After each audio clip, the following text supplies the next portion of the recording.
ഒരു സങ്കീർത്തനം 37 അധ്യായം. ദുഷ്പ്രവൃത്തിക്കാരുടെ നിമിത്തം നീ മുഷിയരുത്, നീതികേട് ചെയ്യുന്നവരോട് അസൂയപ്പെടുകയും അരുത്. അവർ പുല്ലുപോലെ വേഗത്തിൽ ഉണങ്ങി പച്ചച്ചെടി പോലെ വാടിപ്പോകും. യഹോവയിൽ ആശ്രയിച്ച് നന്മ ചെയ്യുക, ദേശത്ത് പാർത്ത് വിശ്വസ്തത ആചരിക്കുക. യഹോവയിൽ തന്നെ രസിച്ചു കൊള്ളുക, അവൻ നിന്റെ ഹൃദയത്തിലെ ആഗ്രഹങ്ങളെ നിനക്ക് തരും. നിന്റെ വഴി യഹോവയിൽ ഭരമേൽപ്പിക്കുക, അവനിൽ തന്നെ ആശ്രയിക്കുക, അവൻ അത് നിർവഹിക്കും.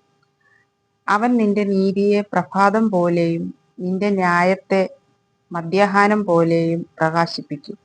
യഹോവയുടെ മുൻപാകെ മിണ്ടാതെ ഇരുന്ന് അവനായി പ്രത്യാശിക്കുക.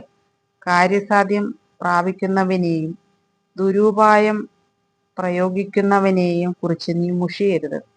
കോപം കളഞ്ഞ് ക്രോധം ഉപേക്ഷിക്കുക, മുഷിഞ്ഞു പോകരുതേ, അത് ദോഷത്തിന് ഹേതുവാകുകയുള്ളൂ.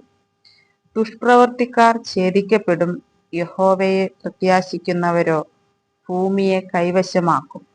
കുറഞ്ഞൊന്നു കഴിഞ്ഞിട്ട് ദുഷ്ടനില്ല, നീ അവന്റെ ഇടം സൂക്ഷിച്ചു നോക്കും, അവനെ കാണുകയുമില്ല. എന്നാൽ സൗമ്യതയുള്ളവർ ഭൂമിയെ കൈവശമാക്കും, സമാധാന സമൃദ്ധിയിൽ അവർ ആനന്ദിക്കും. ദുഷ്ടൻ നീതിമാന് ദോഷം നിരൂപിക്കുന്നു, അവന്റെ നേരെ അവൻ പല്ലു കടിക്കുന്നു. കർത്താവ് അവനെ നോക്കി ചിരിക്കും, അവന്റെ ദിവസം വരുന്നു എന്ന് അവൻ കാണുന്നു. എളിയവനെയും ദരിദ്രനെയും വീഴിപ്പാനും സന്മാർഗികളെ കൊല്ലുവാനും ദുഷ്ടന്മാർ വാൾ ഊരി വില്ലു കുലച്ചിരിക്കുന്നു.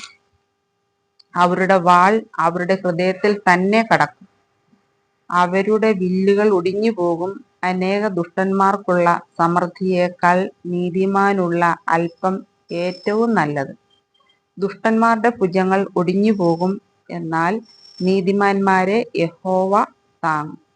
യഹോവ നിഷ്കളങ്കന്മാരുടെ നാളുകളെ അറിയുന്നു, അവരുടെ അവകാശം ശാശ്വതമായിരിക്കും. ദുഷ്ടകാലത്ത് അവർ ലജ്ജിച്ചു പോവുകയില്ല, ക്ഷാമകാലത്ത് അവർ തൃപ്തരായിരിക്കും. എന്നാൽ ദുഷ്ടന്മാർ നശിച്ചു പോകും. യഹോവയുടെ ശത്രുക്കൾ പുൽപ്പുറത്തിന്റെ ഭംഗി പോലെയുള്ളൂ, അവർ ക്ഷയിച്ചു പോകും, പുക പോലെ ക്ഷയിച്ചു പോകും. ആമേൻ.